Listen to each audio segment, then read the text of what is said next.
hint to our trivia questions. Many times, the answer to the trivia question is in the building. But the problem with this question is that there are so many great Islanders in the building tonight, it's hard to figure out who figures into the question. All Islander fans know that Bob Nystrom scored the Islanders' first Stanley Cup winning goal. Who scored the other three? Okay, drum roll, please. Guess, guess, guess. Okay, I'm gonna guess Ken Morrow. I talked to him before. Let's see if he's one of the guys. Oh, Wayne Merrick, Mike Bossy. I should have guessed Mike Bossy. That makes sense. I should have. Well, there's a lot of action today in the NHL. We've been taking a lot of look at years gone by, but let's take a look at what's been happening today so far. We've got lots of scores for you. And as we mentioned, good news continues for the Islanders with Ottawa. They're winless in 5. Hartford beat them 2-1. Phoenix beat Boston 5-4. Bruins are on a 6-game skid right now. New York Rangers get blanked by Chicago. The Blackhawks have won 6 of 7. Colorado beat St. Louis 5-2. Pittsburgh loses to Philadelphia by a score of 5-1. That means that Philly now opens up their lead against over the Panthers in that race.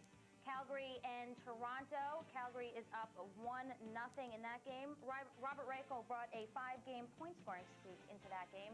New Jersey 4-1 over Montreal. Martin Brodeur continues to excel in net. Washington and Tampa Bay. Tampa up 3-0. They've been on the skids, but they're playing well on that one.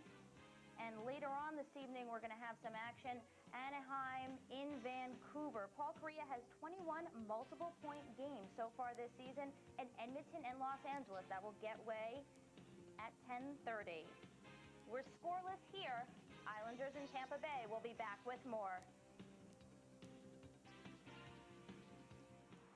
2 periods are complete. We're still looking for a goal. The Islanders nothing. The Florida Panthers nothing. Islanders only had 2 shots in the period. One of them was a beauty, though, Howie, and one of the highlights we're going to show for the second period, Scott LaChance does get an opportunity. Cycling well, King, Green, and here, boom, what a stop by the protege of Billy Smith, Mark Fitzpatrick. Well, you wanted highlights? There's your second period highlights. Yeah, that was it. That was half of the Islander attack in that period. 1 of 2 shots they took. But by popular demand, we've been told they will squeeze 1 more in. Well, so here it is. Yeah, down at the other end, a busier guy has been this guy, Tommy Salo. Point blank range, another beauty by the hot goaltender.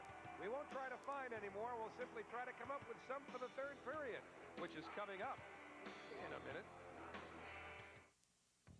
New York Islanders hockey on SportsChannel is brought to you in part by 1-800-COLLECT, the way we call collect today. Well, all evening long, Howie Rose and Ed Westfall have been talking about this pygmy story, so I have tracked down the source. Sean Popman, what is this pygmy story? I was hoping they wouldn't ask you to ask me about that, but that happened many years ago, probably 20 years ago in Oakland. And we, the Islanders, had a power play, and I was playing with my brother on the point. And they broke out of the zone, 3-on-1, and I was the only guy back. And I fell on my own, nobody around me.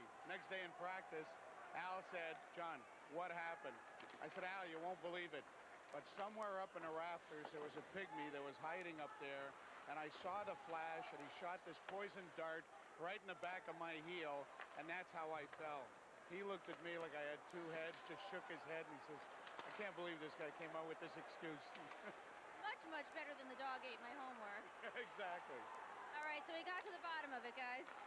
Hey, points for originality, right? Hey, all right.